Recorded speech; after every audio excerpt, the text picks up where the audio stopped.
Bonsoir à tous, voici les titres de ce mercredi 5 décembre. Nous sommes actuellement à Villemur-sur-Tarn où la mairie a décidé d'octroyer les locaux de Restos du Cœur à une autre association. Les deux parties sont actuellement présentes alors que le local devrait être vidé. Suite de l'affaire Mera, l'avocat de l'un des deux suspects était hier à Albi s'exprime aujourd'hui.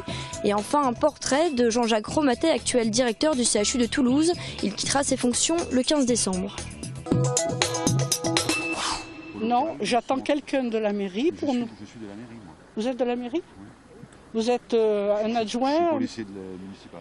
Oui, mais... Suite à une décision collective, les 19 bénévoles des Restos du Cœur de Villemur ont quitté l'association pour créer le panier villemurien. L'objectif de cette nouvelle association sera le même, apporter une aide alimentaire aux familles de la commune.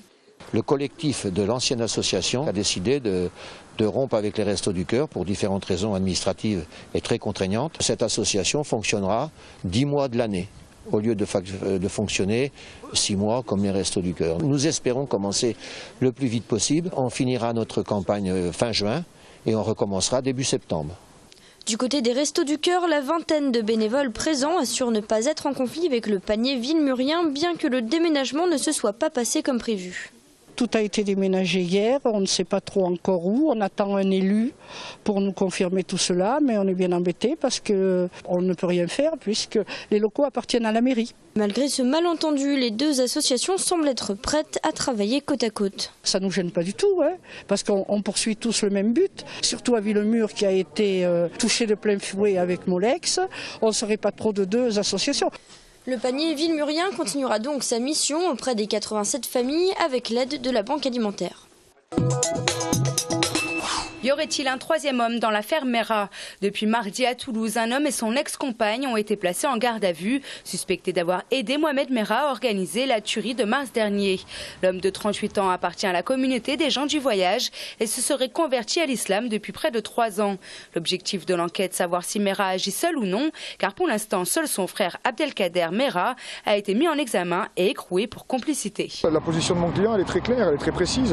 Il connaissait certes les frères Mera, certes il a pratiqué avec Abdelkader Mera un petit peu la religion islamique. Ce n'est absolument pas un extrémiste et il nie catégoriquement avoir pu aider cet homme avant la commission de ces crimes. Moi j'ai aucun élément complémentaire à donner et il n'y a aucun élément à charge supplémentaire à l'encontre de mon client à l'heure où je vous parle. Également d'après l'avocat, son ancienne compagne, elle semble n'avoir été interpellée que pour parler de lui. Cet homme qui n'a donc pas le profil d'un terroriste et qui n'est pas fiché par les services de renseignement a vu pourtant sa garde à vue se prolonger à 96 heures. Les auditions continueront toute la journée de demain pour évoquer de nouveaux éléments. Mardi, une cinquantaine de personnes sont venues manifester devant le palais des congrès Pierre Baudis. La raison, le lancement de la 9e édition d'Aéromart, la convention d'affaires de l'aéronautique et du spatial, où sont invitées notamment des entreprises israéliennes. Les groupes de solidarité avec le peuple palestinien dénoncent ce qui peut se passer au niveau régional en matière de liens économiques entre la région Midi-Pyrénées et Israël. Pourquoi Aéromart? Parce que dans les centaines d'entreprises qui sont là, il y a aussi une dizaine d'entreprises israéliennes, parmi lesquelles, entre autres, Israel Aircraft Industries et Elbit Systems, qui sont les entreprises qui équipent les forces d'occupation israéliennes qui viennent de bombarder Gaza, par exemple. Ça veut dire quoi? Ça veut dire que les entreprises israéliennes viennent ici pendant 3 jours pour passer des contrats avec des entreprises, entre autres, de Midi-Pyrénées, pour vendre leurs technologies de mort. Des technologies qui ne semblent pas connaître la crise, comme ici figuré sur une carte du GRIP, le groupement de recherche et d'information sur la paix et la sécurité, qui a synthétisé sur une période allant de 1997 à 2006 les principales valeurs boursières des 54 plus grands groupes d'armement ici en rouge, en comparaison des indices pétroliers en rose et les valeurs traditionnelles du Nasdaq et du Dow Jones en bleu et noir. Ce matin, les organisateurs d'Aéromart ont annoncé que les deux sociétés israéliennes particulièrement visées par les manifestants avaient décidé au dernier moment de ne pas participer à l'événement. Les entreprises israéliennes, comme les autres entreprises, ont des activités civiles et des activités de défense. Ensuite, il n'y a pas à ce jour d'embargo sur Israël ou sur les entreprises israéliennes par rapport à des produits civils, militaires ou qu'ils pourraient mettre en place, comme c'est le cas avec d'autres entreprises. Israel Aircraft Industries et Elbit, qui sont les deux entreprises qui ont été nommées, ont le choix ou non de participer à un événement. Et nous, en tant qu'organisateurs, ce n'est pas de notre devoir de les refuser et rien ne peut justifier qu'on les refuse par rapport à ça. Présente sur le salon, une société israélienne s'est exprimée sur le sujet et la raison de leur présence à Toulouse.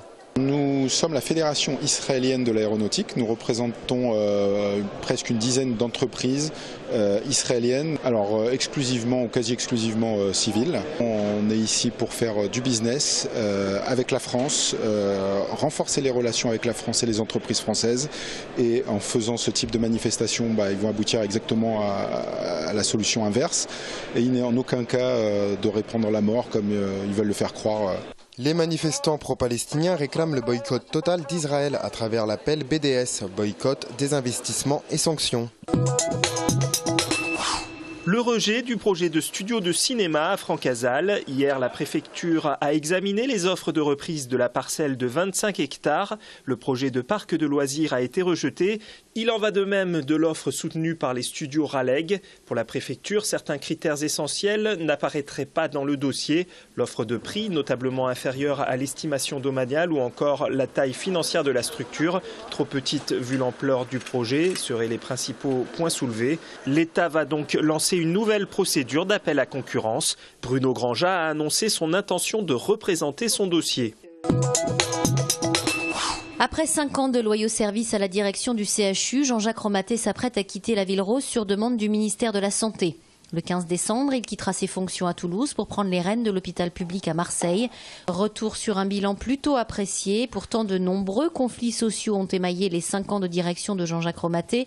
Concernant Sanofi, par exemple, il porte une analyse froide et une autre plus engagée. Les grands groupes, aujourd'hui, font des analyses mondiales et des stratégies qui, finalement, tiennent assez peu compte des hommes. Moi, je vois, mais même au moment de partir, d'aller voir d'autres écosystèmes ailleurs, qu'il y a ici une très grande richesse en matière de santé. L'annonce du départ de Jean-Jacques Romaté a créé une onde de choc au sein du CHU. L'actuel directeur était très apprécié. On va le regretter parce que c'est un homme qui a d'énormes qualités. La principale, je crois, dans le travail et même dans sa vie en dehors du travail, c'est d'être très à l'écoute des gens. Jean-Jacques Romaté quitte la Ville Rose avec un sentiment de frustration alors que l'hôpital est en pleine mutation. Parmi les grands projets sur lesquels il a travaillé avec fierté, la clinique universitaire du cancer notamment. Autre fierté pour cet amateur du Sud-Ouest, le classement du CHU de Toulouse sur le podium de l'excellence depuis de nombreuses années. Jean-Jacques Romaté cède sa place à Jacques Léglise, l'actuel directeur de la Pitié-Salpêtrière, mais il laisse dans la Ville Rose une grande partie de lui-même. Il va me manquer les gens de Toulouse, parce que je me sens chez moi. Je continue mon travail parce que c'est ce que j'ai choisi. J'ai choisi de servir l'hôpital public et on me demande de servir un hôpital plus en difficulté que celui de Toulouse. Eh bien, bon, je vais y aller. En juin, le festival Rio Loco sera consacré aux Antilles. En préambule de cet événement, l'opération Valise Rio Loco, dont le lancement avait lieu aujourd'hui, offre outils et accompagnements pédagogiques à 85 structures toulousaines.